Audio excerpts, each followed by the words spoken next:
Well, I left it up to you. I put a remark on both Twitter and I put a remark on the Facebook. And both of these ended up only getting a couple of comments.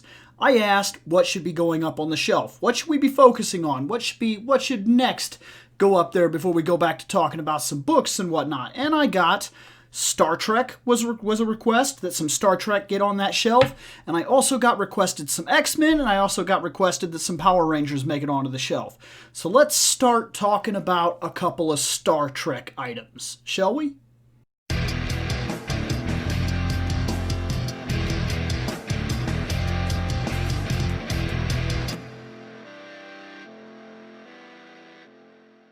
Okay, so since we're going to talk about Star Trek, let's talk about the original series. A couple of items that I have from the original series that are going to go up there. These are some of these figures. Now, this girl is not from the original series. This is Dax from the Tribbles and Tribulations episode of Deep Space Nine, and it's awesome because it is the original series.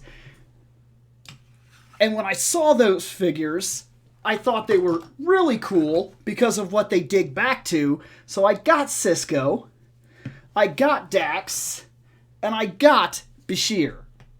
Those are the only three that I've seen so far, but I thought it was really cool, and I got them. And yes, they have the original logo stands and whatnot, which is cool. So they have the badges here, and that's what they use as their stands. Most of these can actually stand without them. They're pretty solid figures for what it's worth, but I like that I have the stands. Let's talk about another person here. Let's talk about Old Scotty. This is also from the original series, but not from the original series. This is from the Next Generation. This Scotty is the Scotty that appears in Relics. And that is a damn good episode, and I even talked about it in my favorite Star Trek characters of all time. This Scotty changed my entire opinion about Captain Scott. It really got me thinking about what that character is and what kind of man he was. And that representation that put it all together for me happens in Relics and really drove him to the top of my favorite characters. There's a video on here, on this channel, which talks about my all-time favorite Star Trek characters. Scotty's in it. It's because of this Scotty. Now, let's talk about two characters,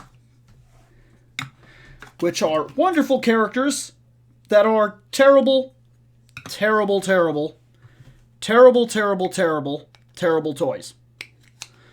Not because they are necessarily terrible toys. Here's Sulu from the motion picture. Now, I don't hate the motion picture. In fact, I feel like, strangely enough, it is the closest to Roddenberry's design and may very well be the most Star Trek of all the Star Trek movies. Literally. But that uniform is fucking awful. It is special kind of bad.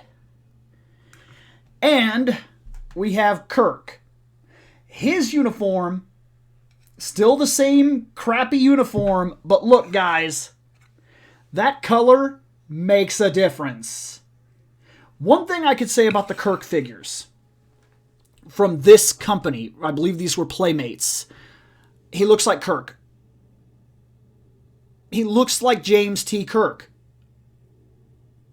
That's a big deal because I can't tell you how many times I see Kirk figures that don't look like Kirk, and I can't figure out what that's about. I don't know why they don't seem to be able to sculpt William Shatner's face. It's because there's just too much makeup for William Shatner's face? I don't know. I don't get it. I can look at every single one of these Playmate figures and tell you who they are. by their face. And then they released like these Barbie doll things, and like Leonard Nimoy looked like Leonard Nimoy, and Nichelle Nichols looked still like her, and Shatner looked like Ken? What the fuck? And that happens a lot with Shatner figures, and I don't understand why that happens, but it does, and it's strange to me. And yeah. Now, let's talk about an alternate version of Spock, which I have. This is my Mir Spock, and he's fine. He's fine. He could be better, but he's fine. I mean, he looks like Nimoy. That's a plus. Lastly, we have Kirk original series. Solid. The green shirt, not my favorite. I would have preferred him not like this, but still worth it. Wife came home. I had to go show her the stuff that I did. But, because all the housework is done. But anyways, Kirk, green shirt. This shirt is fine. And it's nowhere near my favorite. I would have preferred the actual command shirt. And I've heard rumor that the reason that this shirt exists on Kirk is because he was famous for having his weight fluctuate up and down. So what they would often do is they would often switch him to the green shirt, and then that would hide some of his physique. He would get his weight back down, and then they would showcase a purpose scene, like a fight scene or something like that, where he ended up shirtless or something, so they could show off that he was like in shape, and that was enough to keep the average viewer from recognizing that his shape was changing all the time. I've heard that's a rumor. I've heard a couple times that was a thing. And quite frankly, I'm willing to believe that's a real thing. This is from the Micro Machines. It's just the Enterprise B. I loved the Enterprise B design. I think it was absolutely tremendous. Excelsior is fine, but the Enterprise B is a little bit slimmed down from that initial design, and it is, for me at least, it's phenomenal. It's one of my all-time favorite ship designs in the entire show. So, now let's go to the last thing that's going up in terms of Star Trek, and that is this. And this. I wish this was given to me by a friend. So this is what I've got, is only this pose, and it's wrong. I believe that this Spock is supposed to have this is supposed to be the other Spock. See, there's two versions. There's one that's standing up, where you take the legs off and he's standing up, and it makes sense for him to have the gun. Then there's the other one where he's down on the ground and his hands are open because he's going to actually mind meld with that creature.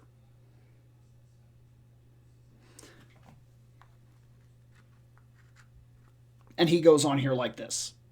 This is solid. He is very solid, very exceptionally well done. I wish I had the other stance, or at least the other part of Spock's upper half, the one where he was, because that would have been phenomenal. But I have what I have, and I'm happy with what I have. These will look great up there, and this is from an amazing episode that teaches us there are no such things as monsters. There are just simply situations and creatures not yet understood. Which is something that plays from the original series from that point on in Star Trek. There's something about not knowing a creature or not knowing something about something that makes it dangerous. Kind of like when they play the same idea all over again in The Next Generation with a character which just recently died, Hugh. because the Borg are considered monsters. Such monsters that even Starfleet is willing to design a program that will commit mass genocide. Until they get a Borg removed, separated from the collective. And all of a sudden, the attitude changes when he becomes a person, just like anybody else. 2 decent episodes. So, that's some original characters that are going up on the shelf. The next time we talk some Star Trek stuff, I will talk about some next generation playmates that I have that need to be going up on that shelf. And we'll just continue on like this as I just bring things in and I talk about things. But man, we have now added these back into the collection. The next episode, you'll see them back there somewhere, if they're not like behind my head or something.